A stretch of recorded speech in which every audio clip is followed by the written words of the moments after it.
There isn't a right or wrong way to do context, purpose, and hypothesis.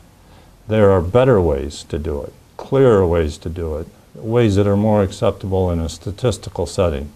I will comment on your input. If you don't input, or you input very briefly, my coaching is very brief.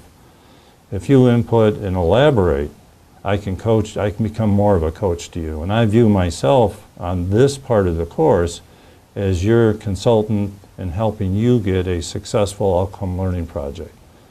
So it's difficult to coach someone who is not playing the game, who is not contributing.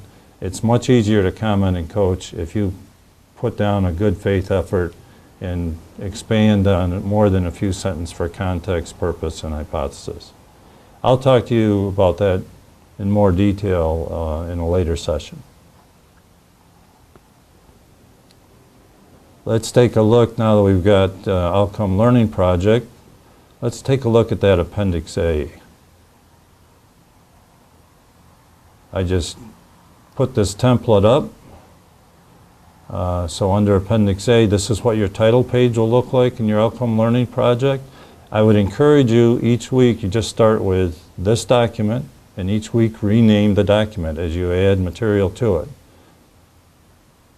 And this is the table of contents, what you'll be working on.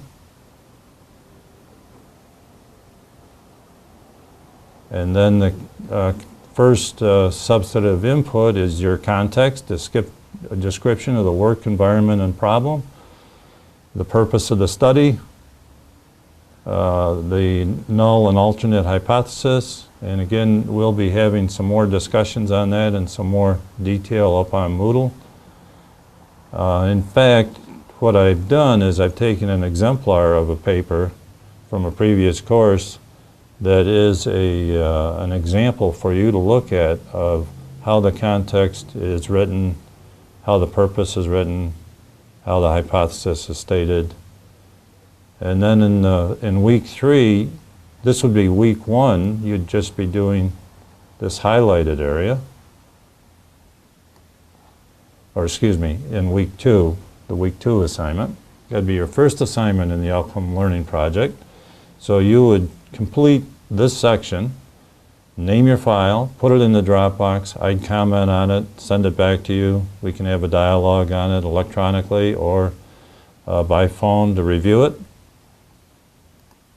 And then in week 3, you would add to your file that you submitted for week 2, you'd add your data collection plan and your data analysis. So each week you're just renaming that file, whatever week it's appropriate, leaving your name on there and the cohort number, and you're adding in material each week.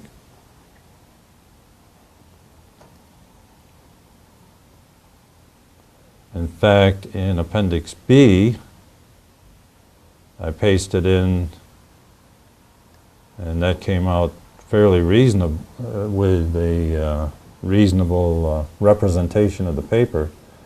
A paper that was completed on the length of stay in the ICU, the student name, what course, table of contents, and you can see what a context this particular student wrote for this paper of length of stay in the intensive care unit. This happened to be a nursing class.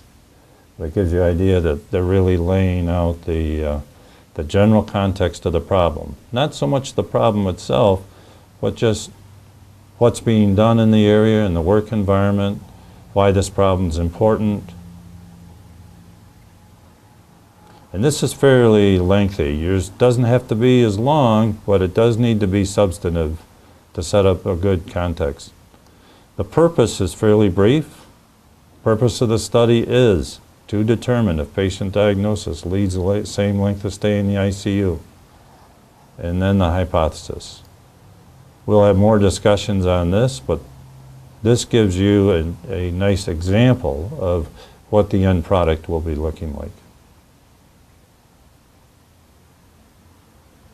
So I encourage you to read the syllabus closely and go into, as you read it, look at the parts of the syllabus that really play into how you're going to interact with me as the instructor on the course, and with your classmates. You're going to demonstrate skill building in Math Excel. You're going to demonstrate an ability to participate in giving questions and subjects with your classmates in the forum. And then in the third piece, you're going to demonstrate an application in the Outcome Learning Project. I think you're going to enjoy the Outcome Learning Project and the application of the skills. And I'm looking forward to our dialogue as we move along through the course. It's going to be fun, believe me.